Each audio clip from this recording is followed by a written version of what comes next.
Edgar Allan Poe is one of America's most notable writers. His works cast a long shadow in American literature. And speaking of shadows, Poe is a perfect choice for the Halloween season when things go bump in the night. Why? Because Poe is the master of the macabre, and his tales are often overtly horror stories. Examples include The Premature Burial, The Pit and the Pendulum, The Fall of the House of Usher, and Berenice. Even some of Poe's other kinds of tales, like his famous detective story, The Murders in the Rue Morgue, are closely akin to horror stories, if not simply horror stories masquerading as members of another literary genre. Poe was born in Boston in 1809, but his mother died when Poe was only 2 years old. At 6, Poe was sent to England for primary school education, where he stayed for 5 years. After returning to America, he finished school and enrolled at the University of Virginia. Poe never graduated, either there or at West Point, where he vainly tried to pursue a military career. Financial difficulties and alcohol problems are said to have plagued him. Poe was writing, but he could not seem to find a way to become self-sufficient as an author. In 1835, he took a job as a newspaper editor. But after some success at the paper, Poe quit because he felt underpaid. About this time, Poe married his 13-year-old cousin, Virginia, who was less than half his age. But eventually, the much younger Virginia preceded Poe's own untimely death by 2 years.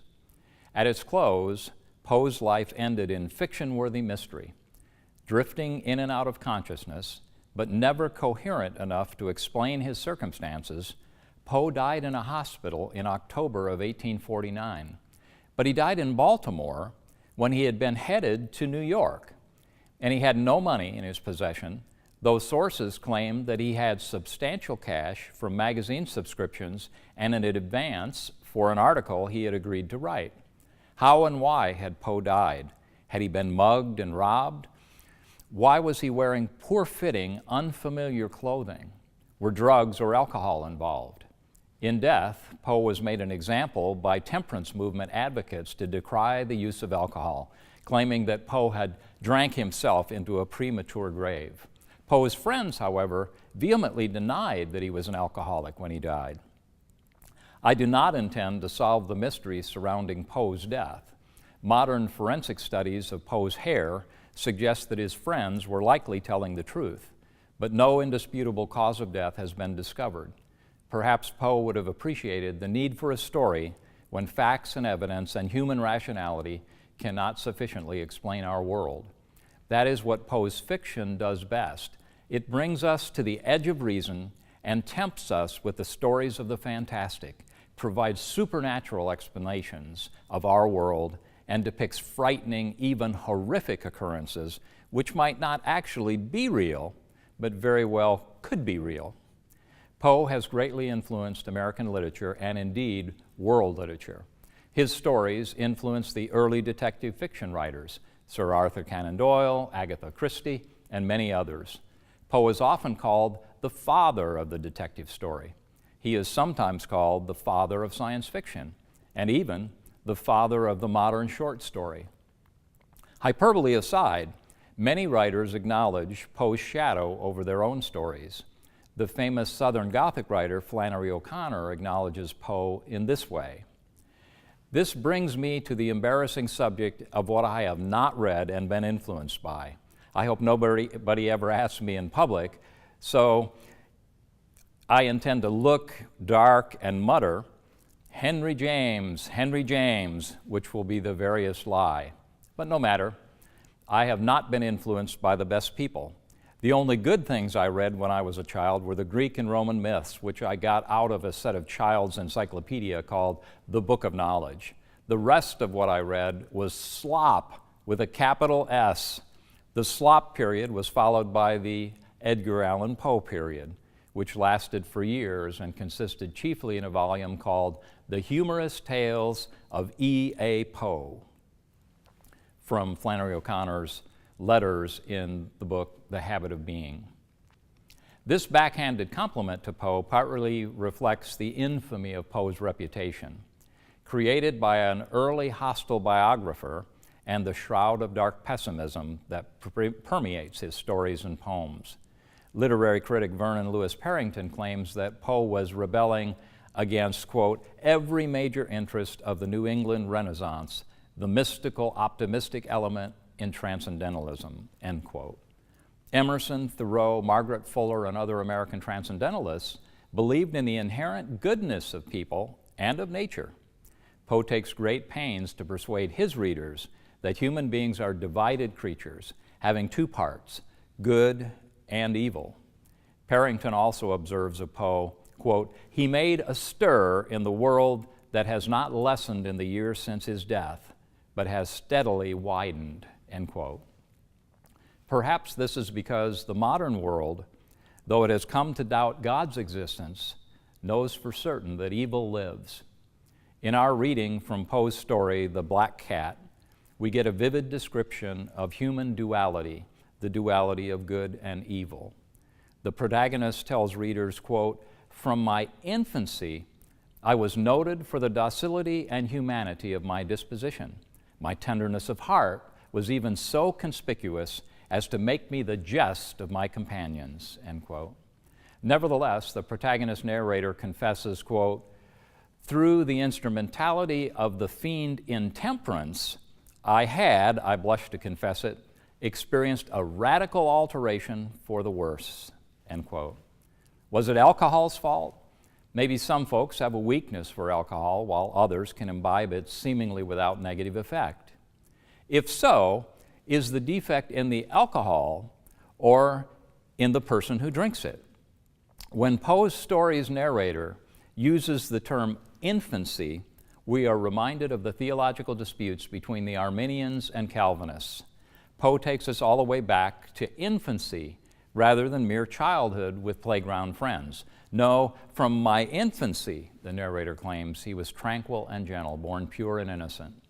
No original sin here, no Calvinist depravity. But how quickly this innocence disappears at so slight a provocation.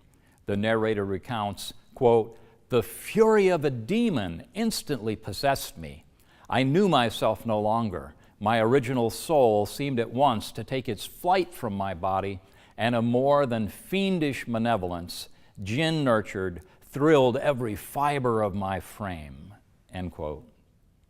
This is resident evil in action. To make his case even clearer, the narrator gives us this teasing tidbit about the spirit of perverseness, which in that era he claims, quote, philosophy takes no account, end quote. Was Poe referring to the transcendentalists of his own day?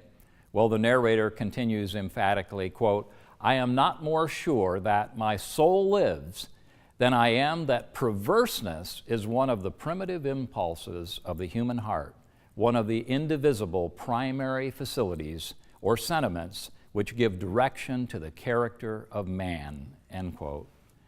And then reminiscent of St. Augustine in Confessions, he goes on to describe his private impulses to do evil just for the sake of doing evil. Augustine wrote about picking pears from a tree when he was a boy, not out of hunger or need, but merely because it was wrong and he wanted to do evil. In The Black Cat, we also read about the limb of a tree and an act of evil that came from a need to do wrong for wrong's sake only. Is evil a betrayal of human nature? Or, as the devil puts it in Hawthorne's Young Goodman Brown, is evil, quote, the nature of mankind, end quote, and humanity's, quote, only happiness, end quote? Perhaps we should be reminded of the fact that those who teach depravity are not preaching the devil's message as told in Hawthorne's Stories Forest. The devil tries to convince us that good is impossible, so its pursuit should be abandoned. Instead, Calvinists are reminding us that people, including ourselves, have a proclivity to do evil, and even the best of us do evil things. Two things immediately follow from this realization. First, we need supernatural help to escape, not just from what is outside and goes bump in the night, but instead from what evil lies within. Remember, too, Hawthorne's narrator tells us in the forest, Goodman Brown was himself the chief horror of the scene. And in the darkness, when Brown directly addresses his nightmarish demons, he screams, "Here comes Goodman Brown, you may as well fear him as he fear you." When we see that evil needs no entry point, then we realize that we cannot run from it or sail to a distant shore where we might be safe from its power and effects. Instead, it resides within, and we will need outside supernatural help to defeat it. We are powerless to resist evil without God's help. Second, we cannot escape evil by reorganizing society or social structures. Utopias or whatever stripe are doomed to ultimate failure.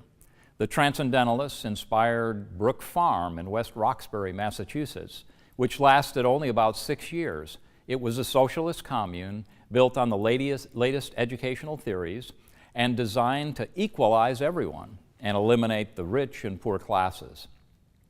It was going to eliminate competition and the use of force from society and usher in a new way of living in peaceful harmony. Ironically, Nathaniel Hawthorne was one of the original investors in Brook Farm. I suppose even people who know about inherent evil have to live somewhere, and we all want to change the world. What we often get when we try to unleash the good in humankind is an equal and opposite reaction. We unleash the evil in humankind. The more power we concentrate in organizations or people, the more opportunity we create for evil to flourish. Brook Farm's failure left many people disenchanted, but did little harm because the experiment was conducted on such a small scale. Only about 80 members lived there at any one time. Still, we cannot dismiss that little lesson in perfectionism. Poe is right to remind us that perfection cannot last. If we are born pure and innocent, it is quickly evident that that condition is fleeting. Toddlers compete with one another, show selfish tendencies, and act violently against one another. That is one of the reasons that we avoid leaving children together unsupervised. Poe suggests that we cannot leave adults together unsupervised either. Even the most docile and tender-hearted people can turn, seemingly without warning. This is the darkness that Poe so often writes about. It is a terrible lesson, horrific to behold. Maybe it is too much for the faint of heart. But then again, maybe Poe's warning is exactly what we need in our day and age. Maybe we need a healthy fear of utopian dreams and socialist schemes. Maybe we need to seriously consider the story of the black cat.